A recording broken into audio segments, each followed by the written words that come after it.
I do enjoy the book club very much indeed. We also try to avoid choosing anything that's too emotionally draining because carers' responsibilities do that to them anyway. We come from all over, our experiences. We're really like a big family now. And in many cases, we're able to help one another. I just enjoy it. Yeah, it's a lovely, lovely group. These people are all members of a book club, and they probably get more out of meetings than any other reading group in the county. That's because they're all carers, with the kind of responsibilities at home that most of us can't even begin to imagine. Something Bridget Overton, the volunteer organiser of the group, is well aware of. The weight of what they carry. I mean, one of the carers who came into the group this morning just looked so low when she arrived. And I heard her say to somebody else that she'd got to a stage where she thought she just wasn't going to be able to cope anymore. Last night she'd reached an all-time low. Within minutes, her face, her mood had lifted.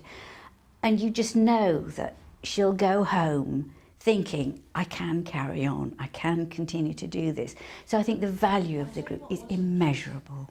The fact that we're not that keen on the book and yet it's caused a lot of discussion. Yes.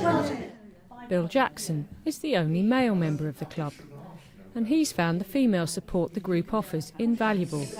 Well, it's important if you're caring for a wife or an elderly mother or something like that. As a man, you're not au fait on everything you should be doing, and you can pick up points from these people. And over the years, you learn quite a lot on what caring's all about, just making your life a bit easier. That's what it's all about. For most of the group, this is the only time they get away from caring for others. Christy, who was Irish, looked in and he said yes. In 1974, I gave birth to my son, and at 10 months he started to have epileptic fits. And at the same time, he actually wasn't diagnosed then, but he actually had autism. But he's not a problem, it's more a way of life, to be honest. So in lots of ways, it's a privilege to look after him, and it doesn't mean you don't get tired sometimes. It's just lovely to get away, just to be somewhere else, and to be, actually. And I do look upon it as a Shangri-La. Janet cares for her husband and very much enjoys the companionship of other people who are in the same boat. We talk about the current book that we're going to review, and then when we've done that, we chat sort of normally about things that have risen in the book, and all sorts of things come out.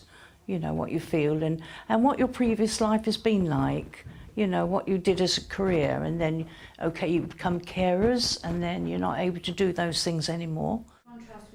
The book group is now 2 years old, and Bridget's relaxed approach to it has been the key to its success. Our book club, I think, is quite different from others, and I have experience of both. We're a lot more tolerant of people. Like this week, several people didn't read the book, either because they hated it or because they'd had a bad month and it wasn't something that they were able to get around to. So we're very tolerant of that sort of thing. We're not nearly so pretentious as many book groups, because we have got to know each other really well. We are friends, we're very comfortable with each other. So I think perhaps what we bring to the book club is a much more personal view of each book, rather perhaps than a sort of high-flown literary opinion. Mind you, we're quite good at expressing those as well.